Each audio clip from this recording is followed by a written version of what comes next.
All right, so we're going deep today, folks, like really deep. Yeah, buckle up. We're talking U.S. deportation, Venezuelan gangs, a supermax prison in El Salvador. It sounds like a movie, right? But Yeah, it's all too real. Welcome to the deep dive, this is where we dive deep. right into the heart of the story. And today, Today's story is complicated, to say the least. we've got the recent U.S. deportation of Venezuelan migrants to El Salvador. Not a sentence you hear every Nope, year. and at the center of it all, this gang. Tren de Aragua, which, I mean, even the name is kind of menacing, right? Train of Aragua. Doesn't sound like a friendly bunch. Yeah. So we're going to unpack that whole gang story, the legal battles around these deportations, and And the prison where these folks are ending up. yeah, that's a whole other can of worms. It's intense. So our main source today is a big report from BBC News. Yeah, they've got interviews, analysis, the whole 9 yards. It's a good one. So what we're aiming for today is to, first of all, figure out who these people are. Or who the U.S. thinks they are. Right, because that's important. They're suspects, not, convicted. Exactly. Suspected of being part of this Tren de Aragua gang. And then, why El Salvador? Why send them there? It's not the obvious choice, is it? Not really. And then, of course, the big question, what does all this mean for human rights? For those deported, yeah, but also for the bigger picture. So many layers here. Ready to jump in. Let's do it. All right.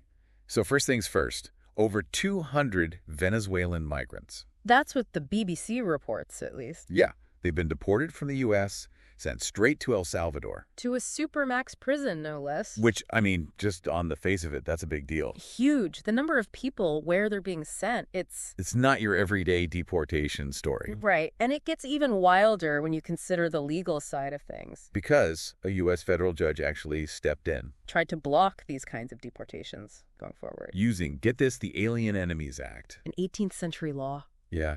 Talk about dusting off the old law books. It shows you just how unusual this whole situation is. Totally. Now, the White House is saying that these deportations we're talking about. They happened before the judge made that ruling. So it didn't stop these specific deportations. But it might impact future cases. Who knows? Yeah, we'll have to wait and see on that one. But to add even more fuel to the fire, Marco Rubio, the U.S. Secretary of State. he went on CBS News and, well, he didn't mince words. Not at all. He straight up called Tren de Aragua members terrorists. Yeah. And said the U.S. is committed to removing anyone they see as a threat to national security. Which, that's a pretty serious statement. It is. It shows you how worried the U.S. is about transnational crime. And how they're connecting that to immigration. So now we need to get into the gang itself. Who are these Tren de Aragua guys? The BBC talked to Mos Perez from BBC Mundo. He's got some good insights. And right off the bat, it's important to remember these deported folks. They're accused, not convicted. Right. Accused of being members. By U.S. authorities, of course. Yeah. So where did this gang even come from? Well, the name, Tren de Aragua, it means train of Aragua. Okay. And get this, it actually formed inside a Venezuelan prison. You're kidding. Nope. They took their name from a railway union in Venezuela, one that built a railroad line. That's a weird connection. It is, isn't it? So they start in prison, right? Yeah, what were they doing in there? Basically, they were running extortion rackets. Classic. Yeah, preying on other inmates. So how'd they go from prison gang to, international problem? Well, first they expanded out of the prison. They into the surrounding towns. Exactly. But the real turning point was 2013. That's when Venezuela's economy tanked. Right. Huge crisis, millions of Venezuelans fleeing the country. And the gang followed them. They did. Colombia, Chile, Peru. Even the U.S. Yeah. And they preyed on those Venezuelan migrants in those new countries. Awful. So El Salvador, why there? It comes down to their president, Nayib Bukele. He's pretty hardcore on crime. That's one way to put it. He's built this mega prison. The Terrorist Confinement Center, or CECOT. It's a supermax, designed to hold the worst of the worst. And the U.S. and El Salvador, they made a deal. Basically, El Salvador agreed to take in these suspected gang members deported from the U.S. There's money involved too, right? Yeah, the U.S. is reportedly paying El Salvador about $6 million per year. Wow. So human rights groups, they're not happy about this whole thing. Not at all. They're worried about due process, for one. Like, did these guys even get a fair chance to defend themselves before being shipped off? That's the question, isn't it? And then there's the prison itself, the conditions in CECOT.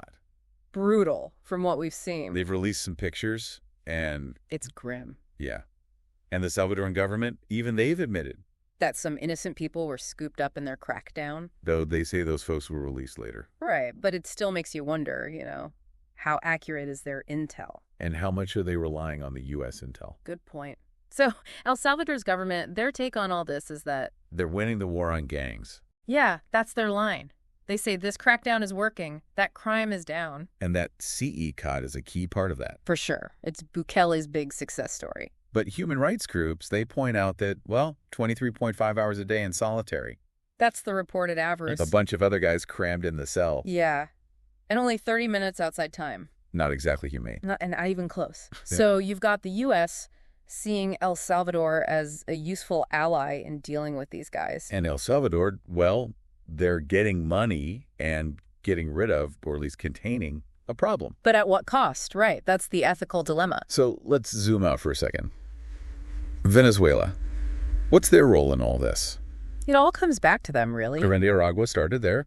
And it grew because of their crisis. Those fleeing Venezuelans, they became targets, and the gang spread. It went from local to transnational, all because of that mass exodus. And the U.S., they say they've caught Tren de Aragua members here in the U.S. Which is why they're justifying these deportations, right? They're saying it's to protect national security. Okay, so let's try to sum this all up. We've got over 200 Venezuelans. Suspected, emphasis on suspected, of gang ties. Deported to a supermax prison in El Salvador. Just before a judge tried to stop similar deportations from happening. And this gang? Tren de Aragua.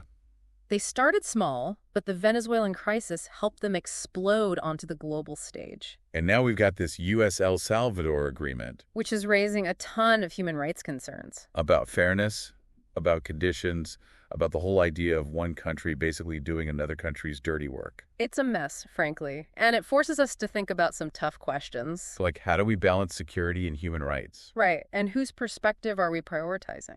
The U.S. government, the Salvadoran government. What about the people who've been deported? Yeah, their voices are important too. So here's a big question for you, our listeners.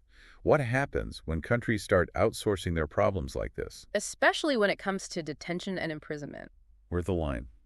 Is this even ethical? Something to think about, for sure. And if you're interested in learning more, dig into international human rights law.